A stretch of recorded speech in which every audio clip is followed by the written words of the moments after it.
감사합니다. 찬양도 인도해 주시고 또 반주도 해 주시고 또 우리가 함께 모여서 마음을 모을 수 있도록 이 시간과 장소를 허락하신 하나님께 감사를 드립니다. 오늘 함께 짧게 살펴보겠지만 살펴볼 말씀은 요한복음 15장 9절부터 15절 말씀이 되겠습니다. 요한복음 15장 9절부터 15절 말씀을 함께 읽어보도록 하겠습니다.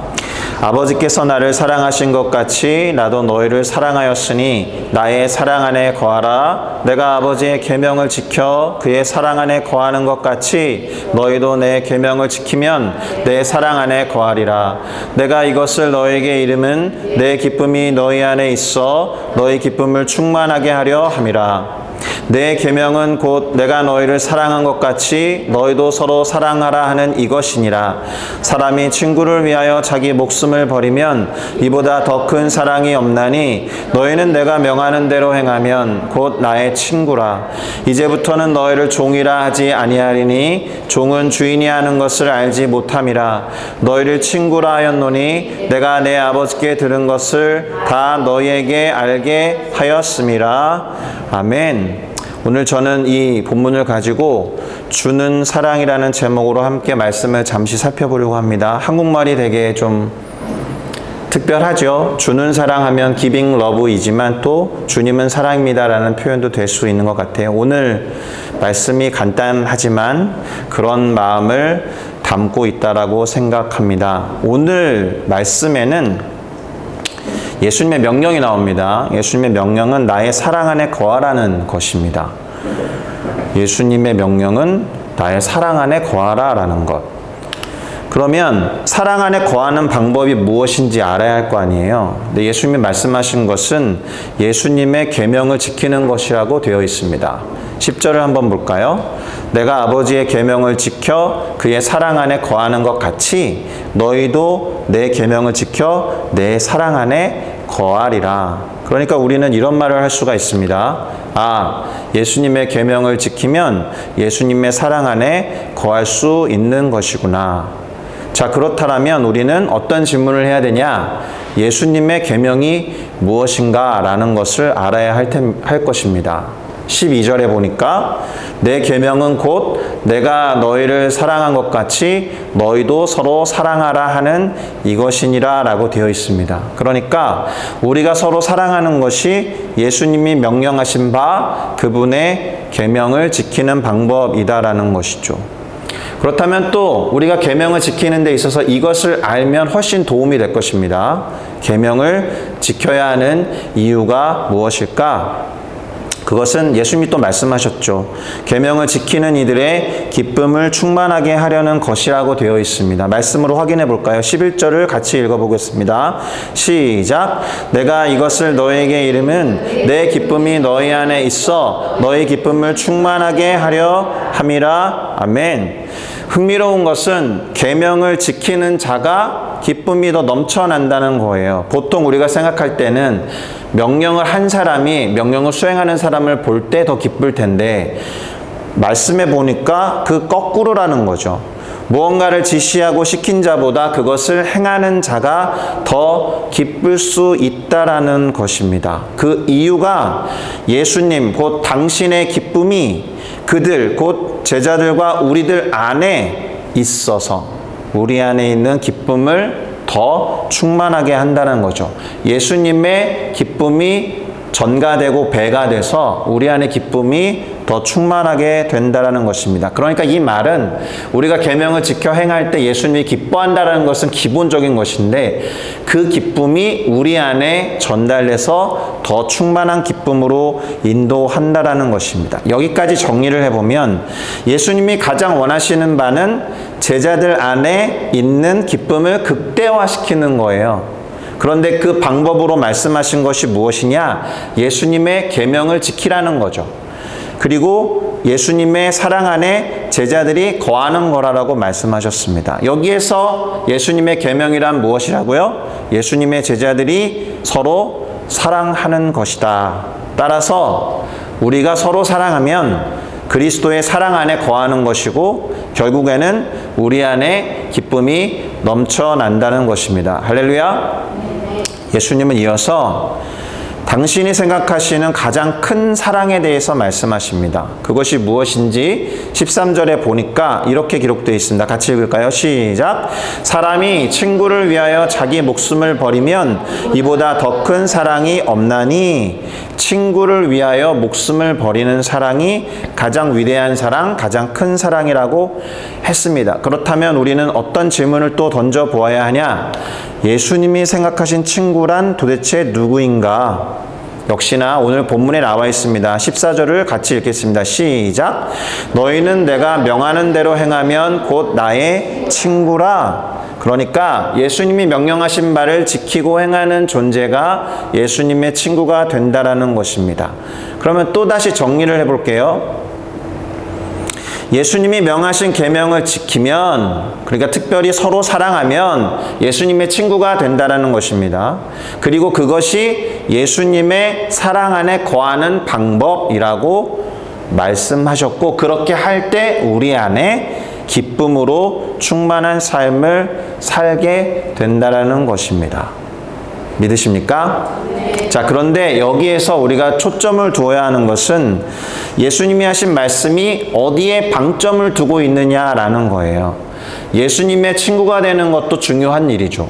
그리고 우리 안에 기쁨이 충만하게 되는 것도 대단히 중요한 일이지만 예수님께서 오늘 본문에서 하신 말씀의 초점은 친구들을 위해서 목숨을 버린다라는 것입니다. 그보다 더 큰 사랑이 없다고 하셨으니까요.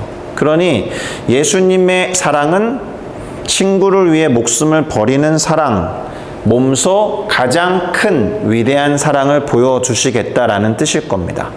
결국 서로 사랑하면 예수님의 친구가 되는 것이고 예수님처럼 친구를 위해서도 목숨까지 버릴 수 있는 그 사랑 안에 우리가 거할 수 있다는 말입니다. 그럴 때 궁극적인 기쁨으로 충만하게 될 것입니다. 할렐루야. 자, 이런 말씀을 하신 이후에 예수님은 제자들을 친히 종이 아니라 친구라고 하겠다라고 말씀하셨어요. 15절을 볼까요? 같이 읽겠습니다. 시작!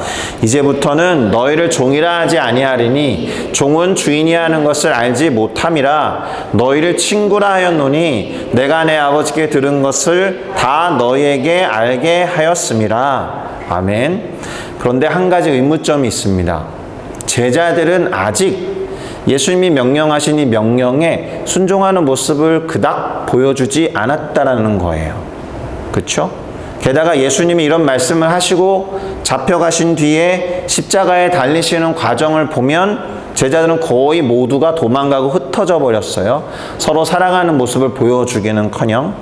그럼에도 불구하고 예수님은 이 말씀을 하시면서 제자들을 친구라고 부르신 거예요. 그 이유가 무엇일까 곰곰이 생각을 해봤는데 그것은 그들이 이후에 당신이 명령하신 바를 지켜 행할 거라고 믿었기 때문일 것 같아요.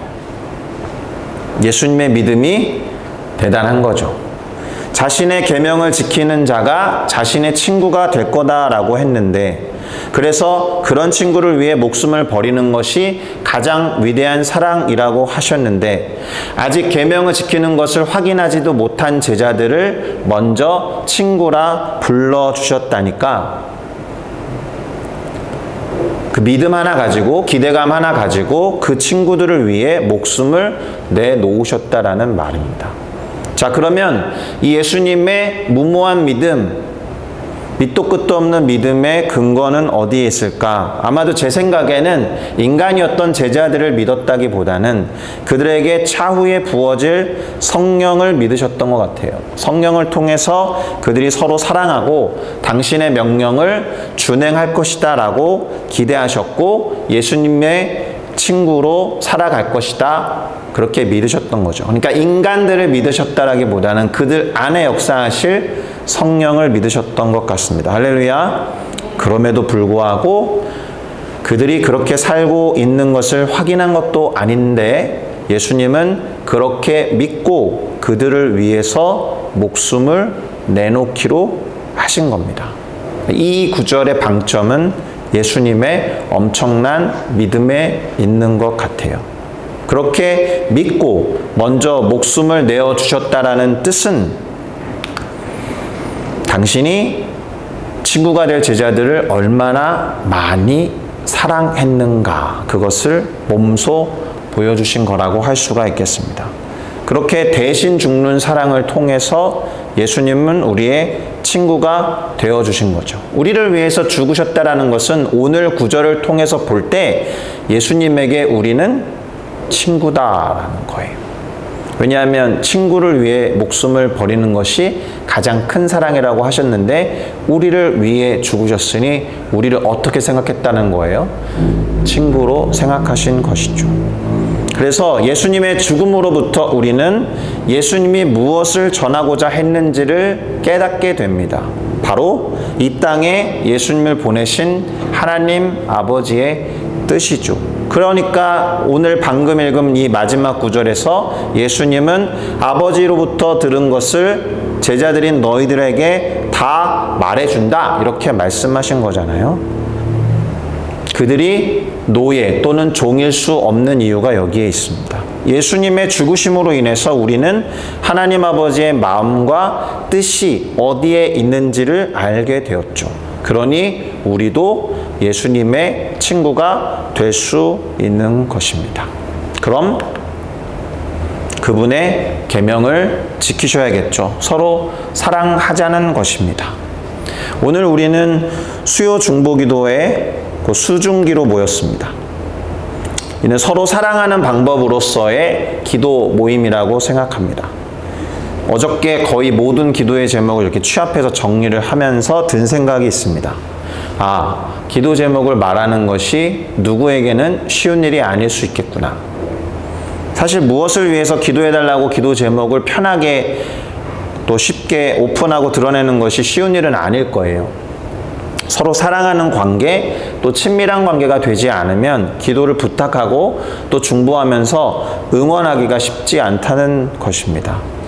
그럼에도 불구하고 기도 제목을 나눠주신 분들께 감사한 마음이 들었고요. 그 자신의 어떠함을 드러내고 말한다는 것만으로서 우리의 관계는 진척된 거죠. 한 걸음씩 서로 다가선 거라고 볼 수 있겠습니다. 서로 사랑한다는 것이 예수님이 말씀하셨으니까 어떻게 하는 것이고 그 최종 지점이 어디인지 알 수는 없지만 또 어떻게 규정해야 되는지 정의하기가 쉽지는 않지만 그러나 우리가 다가서야 될 지점이 어디이고 그 끝이 어디까지인지는 알 수 없지만 이렇게 서로 중보하며 사랑을 표현하는 것으로 조금은 그 지점에 가까워졌겠죠. 그렇다라고 저는 믿습니다. 그래서 감사한 일이고 이제 우리가 함께 기도할 것입니다. 그리고 한 달 동안 이 부분을 놓고 서로 기도하면서 관심을 좀 기울여 보려고 합니다. 한 달 뒤에, 그러니까 4월 마지막 주 수중기에서는 우리의 기도 제목들이 어떻게 응답되었는지를 확인하며 감사하고 우리가 기도를 통해서 서로 이만큼 사랑했구나 라는 것을 확인할 수 있었으면 좋겠습니다. 초점은 하나님의 뜻과 하나님의 방법과 하나님의 때에 이루어질 것을 기대하고 감사하는 거라고 생각합니다.